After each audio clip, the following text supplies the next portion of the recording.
One of the tough things about being a creative is that sometimes when you get a creative idea, you kind of keep running with it for a while, especially in the beginning. That's what I'm doing with these crazy Mitch talks. Every time I do one, something else comes into my head that I want to get out. Hey, today, or this one, is You Go Girl and an apology to my wife. This really dawned on me when I woke up this morning, and it hit hard. Recently, Justin Spurlock at our church was talking about parables. And it was funny because one of the comments he made was that often when Jesus would tell parables or when people would tell parables, the listener would sit there and say, yes, I know someone who needs to listen to that. That person really could use that message. Well, it made me think, oh no, this one's for me.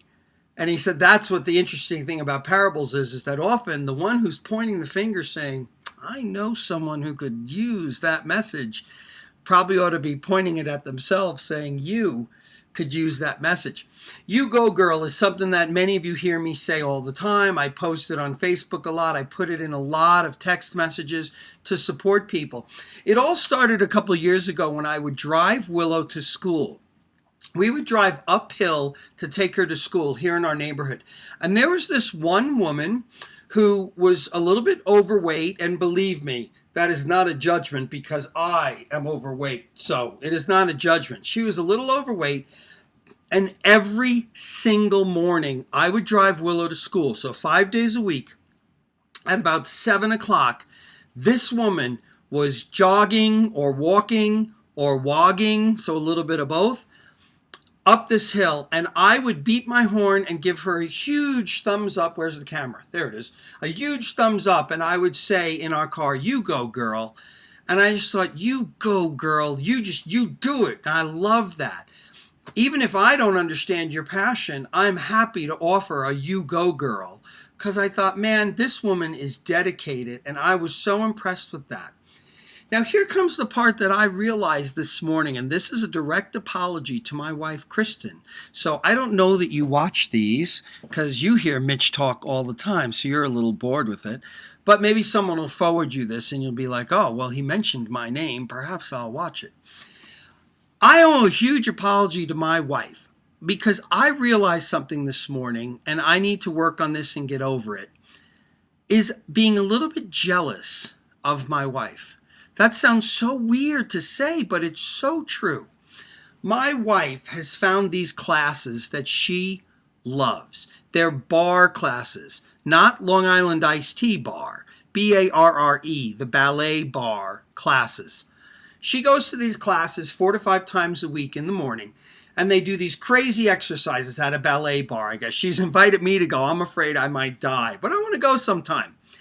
She loves these classes, and they are making a difference in the way she feels about herself physically, in the way she looks, and in the way her mind feels about herself. She will come home and say, oh my gosh, today at class we did this thing and my leg, and she'll like show me kind of how they did it. And I don't always give her the 100% attention that I should be giving her for this. And the reason for it is because I'm a little jealous. I'm probably a lot jealous. I'm jealous that she found something she loves to help her with her body and what she feels she wants to work on in her body. I haven't found that, and I want to lose the weight. And I have people who support me. My good friend Sarah Rex, she is a you go girl like nobody's business. Steve Poospenson, you go girl. They are all about that.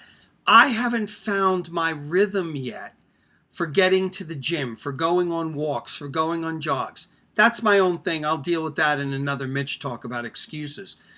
But I'm a little bit jealous that my wife has found something. And here's the ironic thing, because I just talked about this in a previous Mitch talk. I'm a little jealous of her passion about it. How weird is that? I mean, is there someone you're jealous of because they're passionate about what they're doing, and maybe it's something you want to do? Let's use the losing weight thing as a perfect example. I have some friends who I won't mention names who are on a journey to lose some weight and get in better shape. And they, like me, have not found their rhythm. And I wonder if sometimes they have a jealousy of folks who have found their rhythm to do this. I wonder sometimes if there are people who are a little jealous of me when I write the music I write, or when I do what I do, not because you want to write music, but because that's what's passionate for me.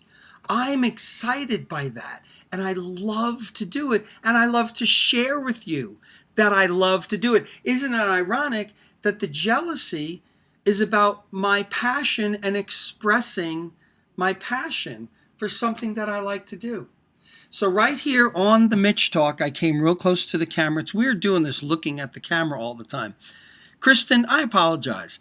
I apologize that I don't share that excitement and passion to support you and say, you go, girl, with everything I have for the thing that excites you about that you have found something.